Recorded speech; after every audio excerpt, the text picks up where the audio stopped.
Assalamualaikum warahmatullahi wabarakatuh. Anak-anak, bagaimana kabar kalian hari ini? Semoga anak-anak selalu dalam keadaan sehat dimanapun berada. Sebelum kita mulai belajar, marilah kita berdoa terlebih dahulu. Berdoa mulai. Selesai.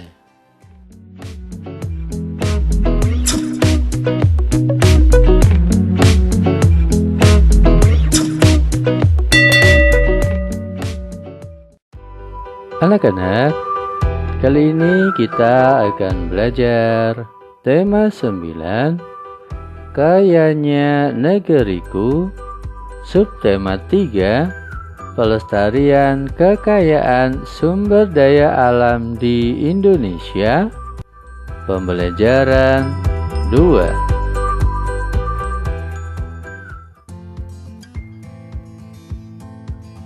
Tujuan pembelajaran.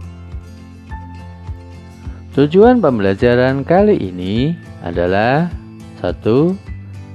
Dengan menyanyikan lagu berjudul Aku Cinta Lingkungan, siswa dapat bernyanyi dengan memperhatikan nada dan tempo dengan penuh percaya diri. Kedua, dengan berdiskusi mengidentifikasi hak dan kewajiban terhadap lingkungan, siswa memahami hak dan kewajiban terhadap lingkungan dengan penuh kepedulian.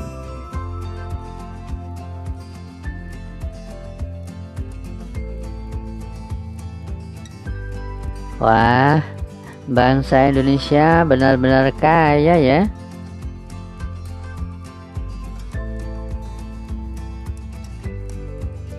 Benar sekali. Kekayaan itu harus bisa dimanfaatkan untuk pembangunan bangsa.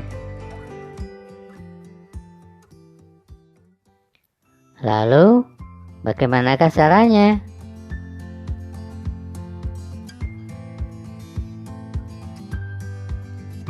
Caranya dengan mengembangkan sikap dan perilaku yang selaras dengan lingkungan.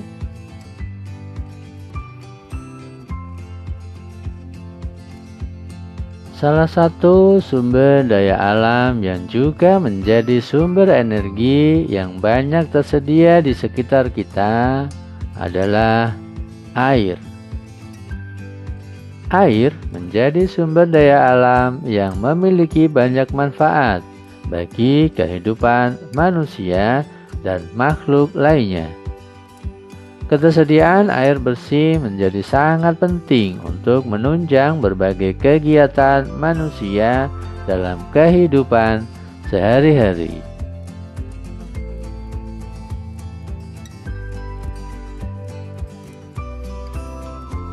Contohnya adalah salah satunya itu untuk minum. Lalu untuk hidup binatang ya, tempat hidup binatang. Ikan-ikan yang ada di laut ya membutuhkan air jernih untuk bisa hidup.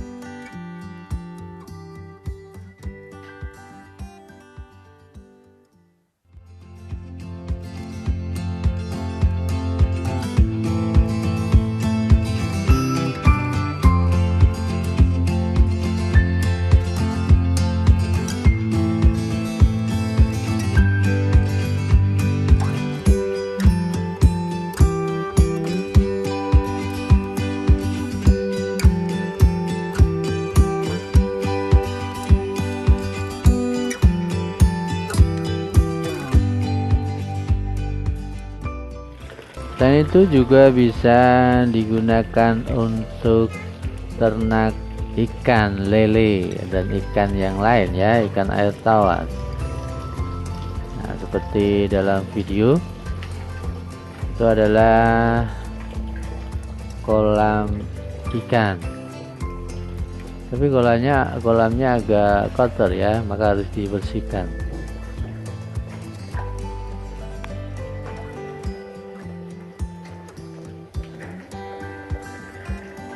Agar tercipta lingkungan yang bersih.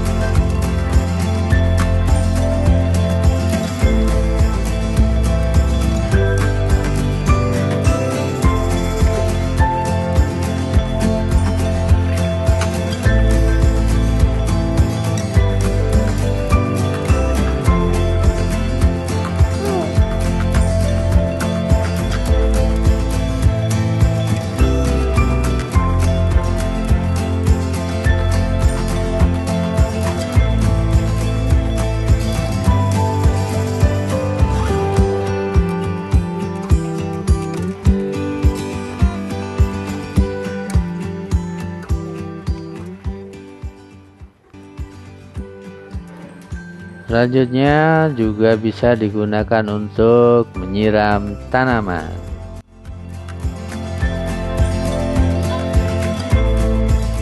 Nah, anak-anak, sekarang silakan perhatikan, silakan simak ya. Hari Air Sedunia. Hari Air Sedunia atau World Water Day diperingati setiap tanggal 22 Maret. Dengan adanya Hari Air Sedunia ini, kita diingatkan bahwa persediaan air bersih semakin berkurang. Padahal jumlah penduduk semakin bertambah. Kebutuhan air per hari per orang dapat digambarkan dalam piramida hierarki kebutuhan air berikut ini. Silakan disimak ya. Nah, silakan diperhatikan. Ini adalah piramida yang menunjukkan kebutuhan air per hari per orang. Ya, ini taksiran seperti ini. Untuk minum, itu per orang dibutuhkan 10 liter per hari ya, 10 liter. Nah, sekarang untuk memasak. Untuk memasak dibutuhkan 20 liter per hari. Per hari per orang ya. Sekarang kebersihan diri. Dibutuhkan 30 liter. Mencuci pakaian dibutuhkan 40 liter per hari. Selanjutnya membersihkan rumah. Untuk bersih-bersih rumah ya, untuk ngepel dan lain-lain, itu dibutuhkan 50 liter per hari. Per hari per orang ya. Nah, selanjutnya menumbuhkan bahan makanan atau untuk rumah tangga. Itu dibutuhkan 60 liter.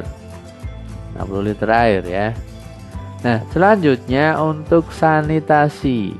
Ya, dibutuhkan 70 liter per hari per orang. Nah, seperti itu ya. Aduh, rinciannya seperti itu ya. Ya.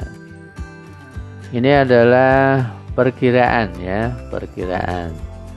Nah, dengan perkiraan seperti itu, taksiran seperti itu untuk menunjukkan ke kita bahwasanya kebutuhan air kita itu sangat banyak.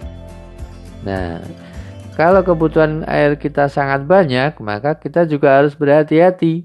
Harus menjaga sumber air ya, agar persediaan air tetap melimpah. Dengan adanya sumber air yang melimpah, maka kebutuhan air kita tidak akan kekurangan.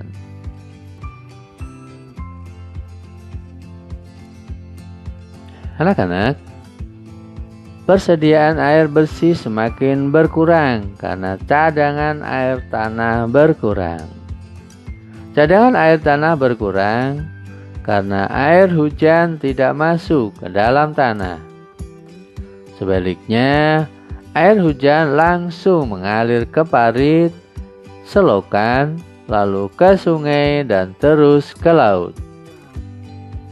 Air hujan tidak dapat masuk ke dalam tanah karena tidak ada akar-akar pohon yang dapat menahan air di dalam tanah.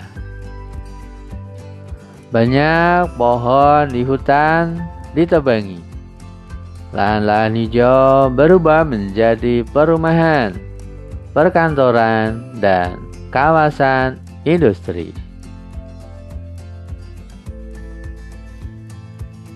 Berkurangnya cadangan air tanah mengakibatkan banyak mata air kering. Sumur-sumur gali pun cepat kering di musim kemarau. Akibatnya, penduduk di daerah pedesaan kesulitan mendapatkan air bersih untuk keperluan sehari-hari. Hasil panen pun jauh berkurang karena tanaman pangan kekeringan dan tidak bisa panen.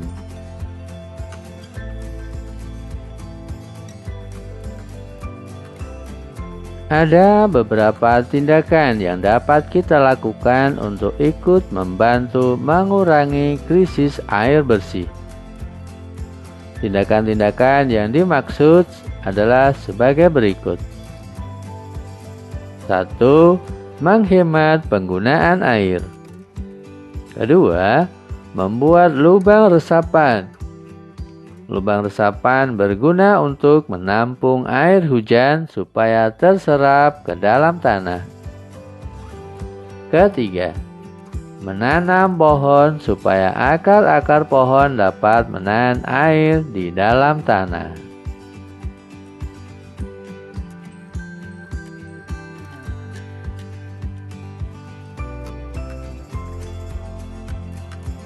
Anak-anak, sekarang tugas pertama. Apakah yang dimaksud air bersih? Mengapa air bersih penting bagi kehidupan? Apa saja yang mengganggu ketersediaan air bersih? Nah, berdasarkan bacaan tadi, buatlah kesimpulan tentang hal tersebut. Silahkan tulislah kesimpulan sebagai berikut. Kebutuhan air bersih per orang per hari adalah. Yang kedua, hal-hal yang menyebabkan persediaan air bersih berkurang adalah. Yang ketiga, akibat kekurangan air bersih adalah. Dan yang keempat, upaya yang dapat dilakukan untuk mengurangi krisis air bersih adalah. Nah, silakan dijawab ya. Dengan jawaban kalian itu merupakan kesimpulan dari bacaan tadi. Silakan dikerjakan di buku tugas.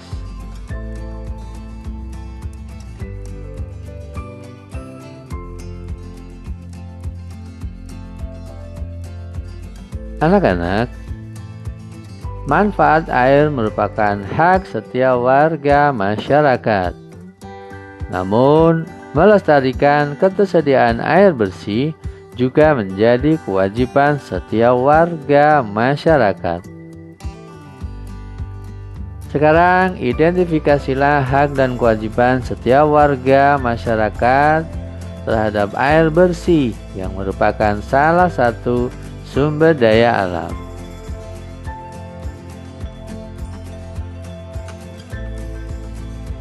Silahkan dikerjakan.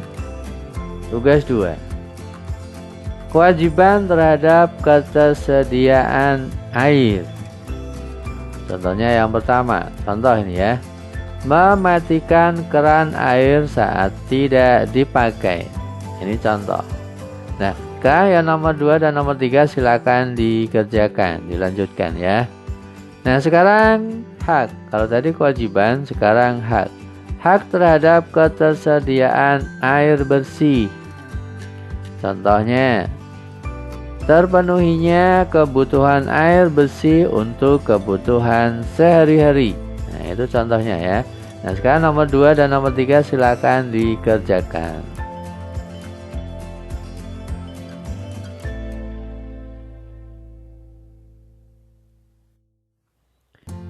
anak-anak.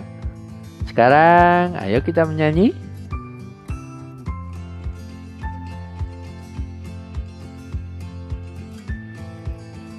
Menghemat penggunaan air bersih merupakan contoh perilaku yang menunjukkan rasa cinta terhadap lingkungan. Perwujudan rasa cinta terhadap lingkungan dapat dilakukan dengan banyak cara, seperti pada lagu berikut ini. Lagunya berjudul Aku Cinta Lingkungan. Silakan disimak ya. Dan kalau sudah disimak, sudah menyimak, silakan kalian hafalkan agar kalian bisa memahami apa isi dari nyanyian tersebut.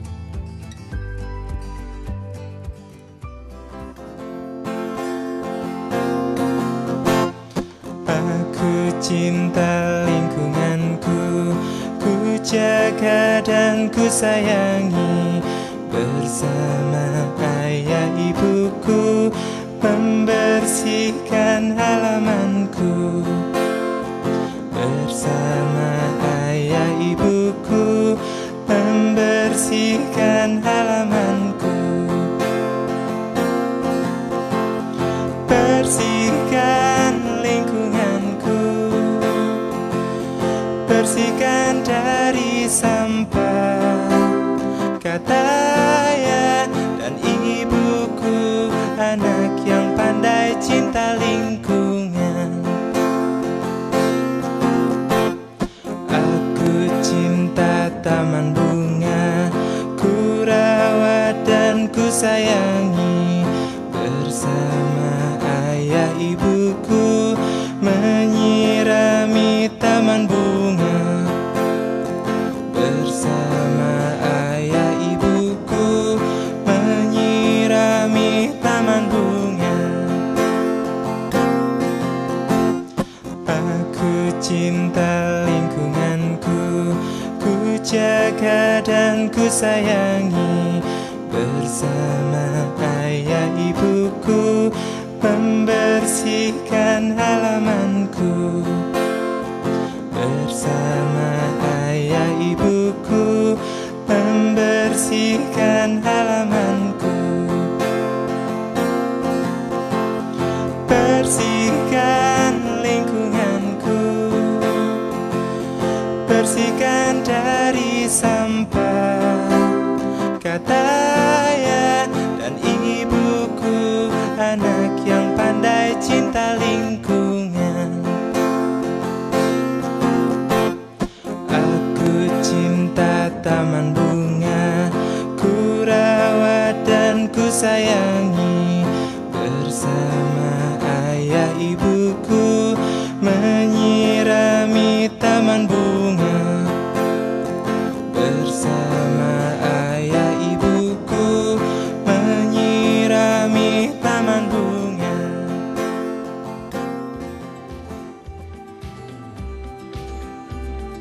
Nah, itulah tadi nyanyian Aku Cinta Lingkungan. Silakan anak-anak hafalkan, anak-anak pahami ya, agar tahu isinya.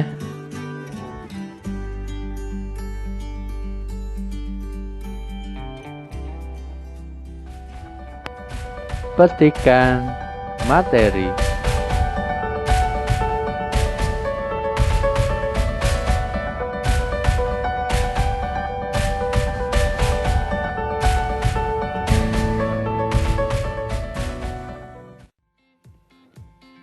Hak dan kewajiban terhadap lingkungan. Lingkungan merupakan tempat bagi manusia dan makhluk hidup lainnya untuk hidup, bertempat tinggal, dan berkembang biak. Air termasuk salah satu unsur lingkungan yang memegang peranan penting dalam kehidupan manusia. Beberapa tindakan yang dapat dilakukan untuk menjaga kebersihan dan ketersediaan air. Di antaranya adalah 1. Tidak membuang sampah ke sungai, dan ke sumber air. 2. Membuat lubang resapan air. Ketiga, melakukan reboisasi dan penanaman pohon di lingkungan sekitar. Keempat, menggunakan air sesuai kebutuhan. Kelima, memeriksa keadaan pipa air secara berkala. Keenam, mengurangi penggunaan bahan kimia. Nah, itu adalah beberapa tindakan yang dapat dilakukan untuk menjaga kebersihan dan ketersediaan air bersih.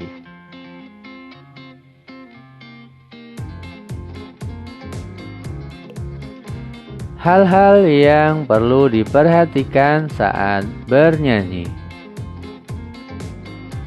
Bernyanyi adalah kegiatan mengeluarkan suara secara beraturan dan berirama, baik diiringi oleh iringan musik ataupun tanpa iringan musik.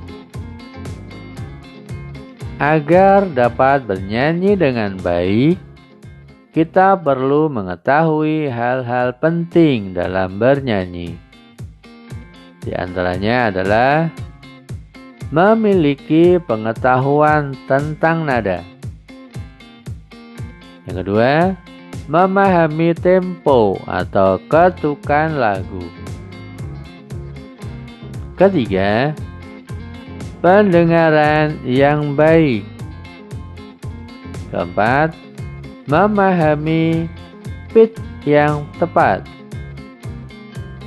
Yang kelima, memahami pernapasan dalam bernyanyi. Keenam, sikap tubuh dalam bernyanyi harus benar. Sikap tubuh sewaktu menyanyi perlu diperhatikan, karena jika tidak tepat bisa mempengaruhi pada pernapasan dan suara kita. Sewaktu bernyanyi, otot-otot harus dalam kondisi santai atau rileks.